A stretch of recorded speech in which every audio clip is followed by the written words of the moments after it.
bienvenue. Romain, ça fait quelques années qu'on se connaît. Tu étais l'un des premiers à effectivement m'apprendre un petit peu plus à propos du denim et du coup, notamment sur le côté délavage, qui est aussi l'une des sciences importantes du denim. Donc, je suis très heureux de t'avoir ce soir, enfin.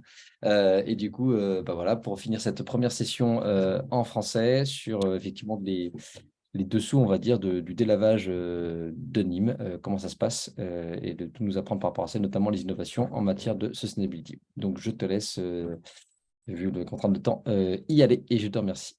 D'accord. J'ai combien de minutes? Deux. Non, Deux. on va te laisser un peu plus, jusqu'à 17h20 maximum, ça serait pas mal. Voilà. Non. Ok, un quart d'heure. Bon, bonsoir à tous. Merci Alors, Stéphane pour cette gentille introduction. Je passe tout de suite à la présentation. Voilà. Donc, vous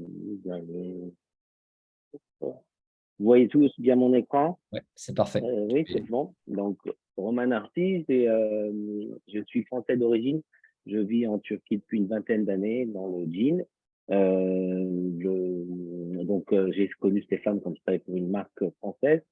Et c'est Stéphane qui m'a ouvert les yeux sur l'impact de notre métier en termes environnementaux. C'est un peu grâce à lui que j'ai une démarche très poussée vers le développement durable. Donc, tout d'abord dans la production de jeans, comment produire des jeans de la manière la plus durable possible, et d'une part, et puis après, récemment, avec la pandémie, je me suis dit, c'est bien de produire de manière durable, donc dans une usine parfaite, enfin presque parfaite, elle n'est jamais parfaite, mais je me suis dit, il faut qu'on arrive à avoir un impact aussi plus important, et d'où une démarche vers l'économie circulaire et le recyclage, dont je ne parlerai pas ce soir.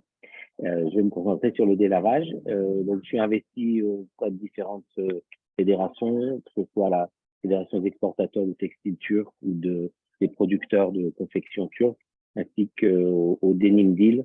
J'ai une bonne nouvelle. D'ailleurs, la Fédération du textile turc vient de signer le Denim Deal. C'est pour ça que je suis un peu en retard ce soir, parce que j'ai dû avoir une signature officielle du document.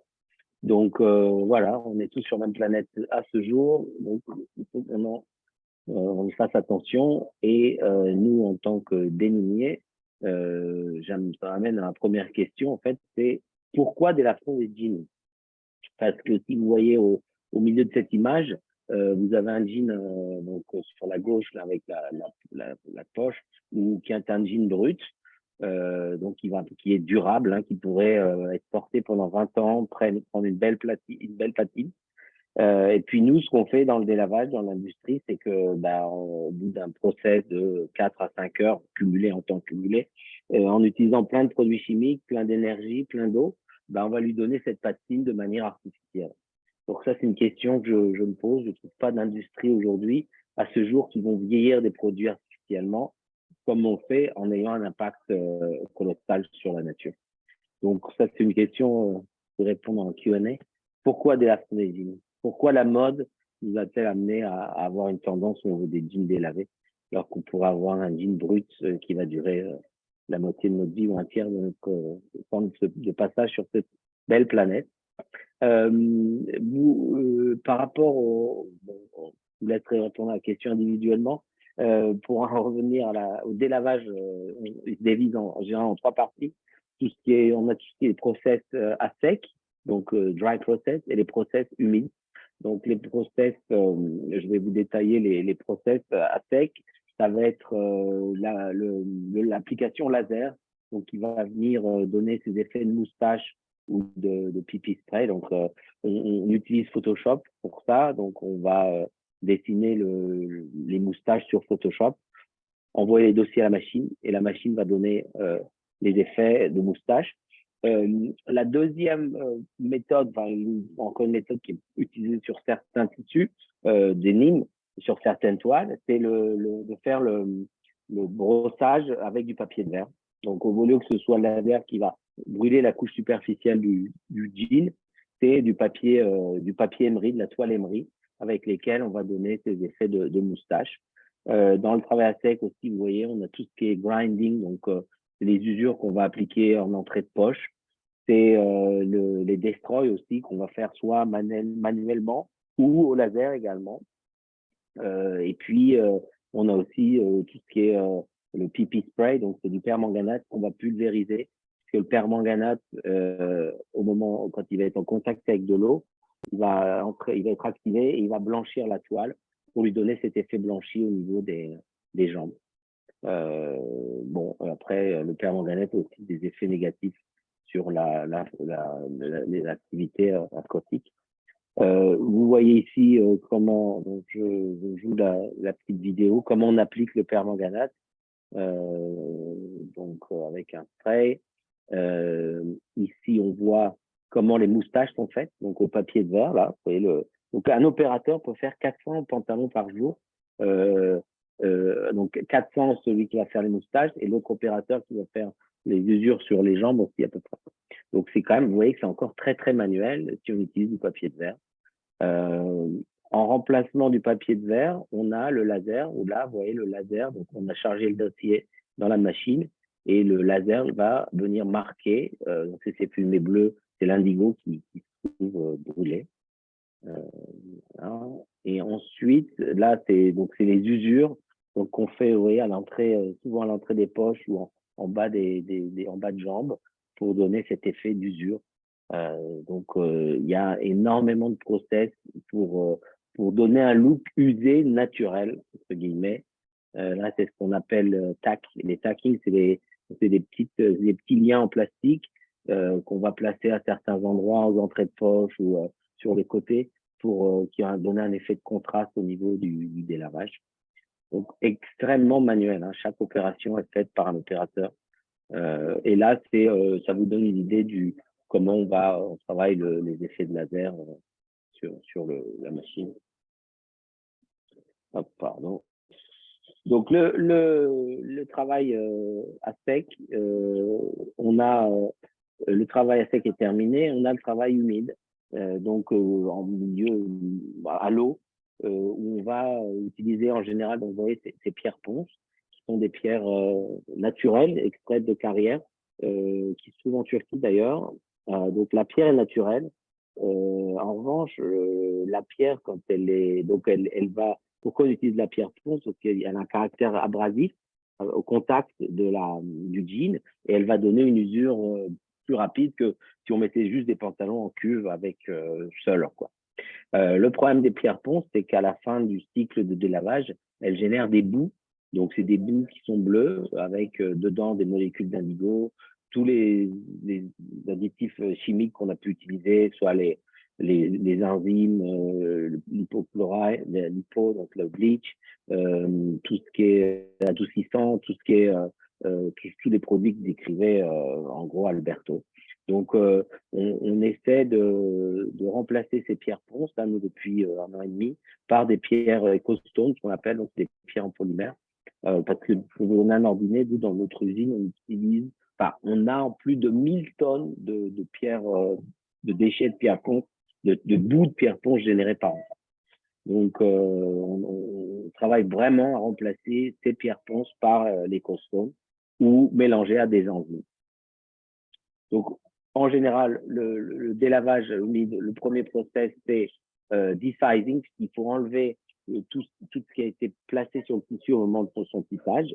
Donc, c'est un pré-lavage. Et après, on va avoir un lavage enzymatique avec souvent mélangé avec des pierres ponces ou des EcoStone. Ensuite, on va le bleach, donc l'eau de javel va être utilisée pour détériorer encore un peu plus l'indigo. Si vous avez un pantalon qui est bleu ciel, acheté en magasin, ça veut dire qu'il aura eu un process non seulement de délavage avec des pierres ponces et des enzymes, mais aussi il aurait été bleaché pour dégrader l'indigo plus vite. Et puis ensuite, on a les agents de neutralisation pour neutraliser tous ces produits chimiques qu'on a utilisés au cours du délavage. Donc, une fois encore, achetez des jeans bruts, n'achetez pas des jeans délavés. Voilà. Donc ici, vous voyez à nouveau en bas à gauche un jean brut et puis les différents délavages.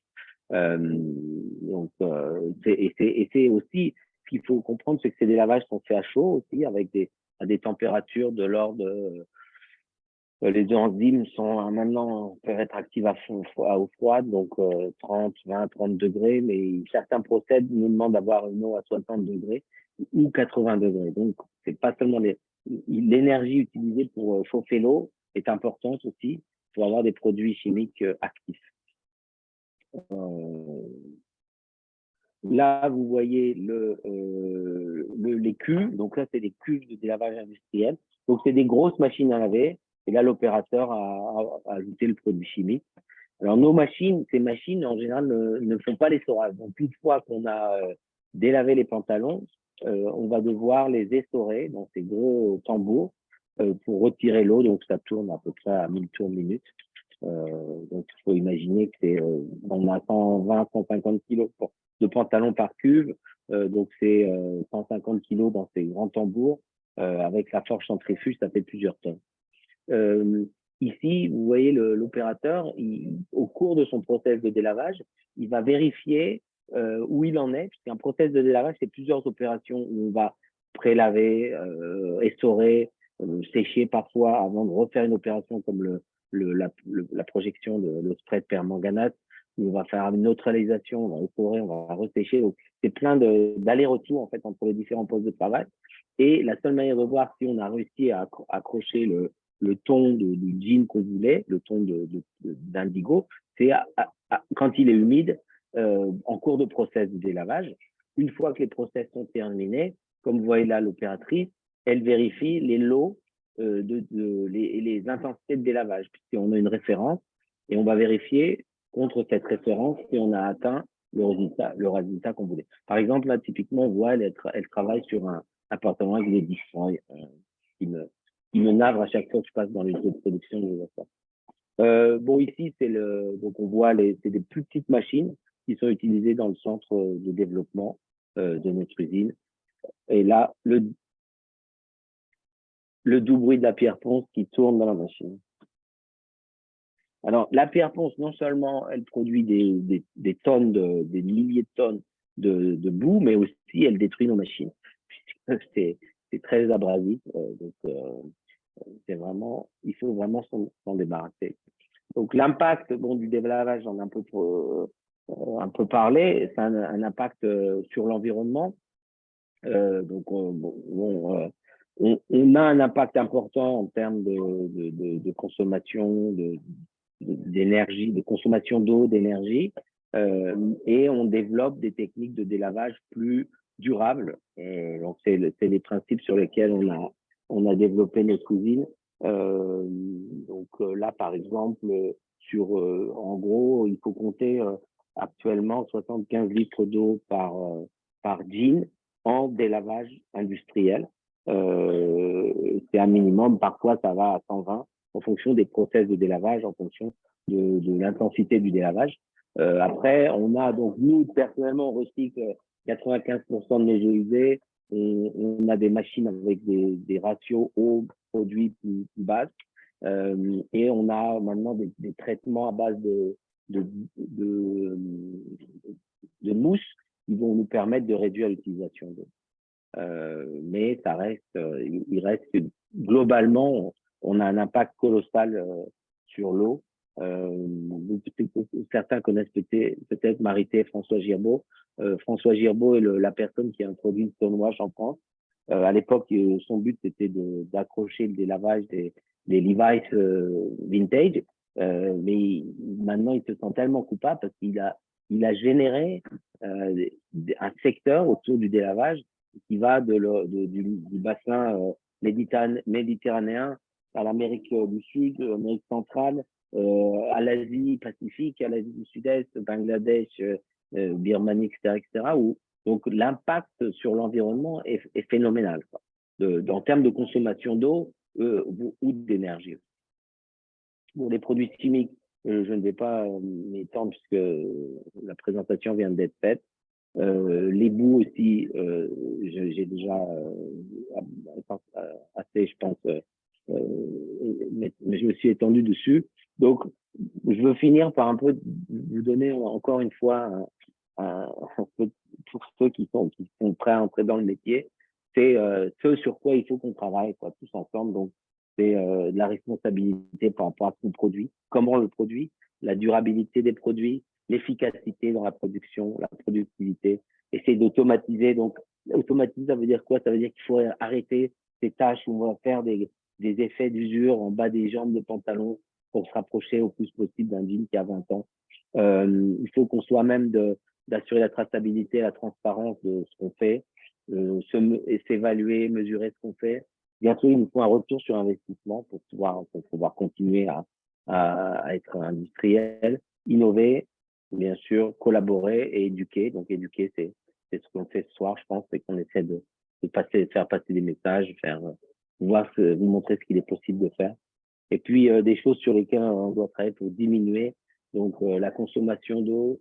On a une sécheresse là qui commence en Turquie, la France, vous l'avez aussi, des produits chimiques, l'énergie, c'est de diminuer l'erreur humaine, donc moins d'opérations manuelles, les coûts de travail, mais pas en payant moins, mais pour arrêter ces opérations manuelles complètement inutiles. Et bien sûr, tout ce qui est problème de santé au travail, les dommages environnementaux et les jeans des straws, ça, vous pouvez arrêter d'en acheter. Voilà. Pour ceux qui veulent aller un peu plus loin et voir un documentaire de vulgarisation, j'ai participé à un documentaire qui a été diffusé sur France 5 l'an dernier, qui s'appelle Le Jean Toujours Tonique. Donc, il est disponible sur Vimeo au lien que vous avez ici. Donc, ça fait un peu un tour du monde du jean. Voilà. Merci.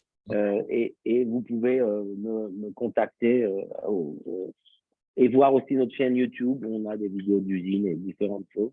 Donc, vous pouvez voir tout ça sur ces pages-là. Je vous remercie. Et visiter l'usine, si vous allez en Turquie, bien sûr, ce sera encore plus intéressant en live. Merci beaucoup pour ton temps, Romain, sur ce sujet-là. On a 3 questions avant de finir la session. Je commence par celle de Clément. Est-ce qu'il est commun de combiner des procédés secs et des procédés humides en industrie? Merci. Tout à fait, oui. En général, on commence par un procédé sec. Donc, typiquement, on va commencer par une application laser. Et puis, ensuite, on va travail humide, pardon, et ensuite ressécher, repasser du travail humide, repasser donc après le permanganate, on va retravailler, on va neutraliser dans un environnement humide. Donc, c'est un aller-retour vraiment entre chaque poste dans l'usine, entre chaque poste de délavage. En tout cas, dès qu'il y a des lavages d'un jean, donc dès qu'on passe du brut à une version délavée, effectivement, on alterne ces deux façons de faire, entre guillemets, entre le sec et l'humide. On continue dans le côté technique avec une question de Laurine. Est-ce que les nouvelles pierres ponces que vous utilisez permettent de préserver vos machines ou bien cela reste équivalent aux pierres ponces classiques? Non, elles sont en polymère, donc elles sont un peu plus, elles sont plus lourdes qu'une pierre ponce naturelle, mais elles sont une certaine élasticité, donc elles créent moins de problèmes dans nos machines. Elles détruisent moins nos machines. Alors, il y a une question maintenant, effectivement, on rebondit sur une jean d'une teinte claire et donc forcément délavée. Alors, petite piège, entre guillemets, tu veux peut-être y répondre, effectivement, sur le côté on peut atteindre une teinte claire de plusieurs façons. Oui, il existe des indigos qui sont clairs, donc on peut avoir un baby blue, mais en général, un client va prendre un indigo foncé et on va faire 5 délavages différents dessus.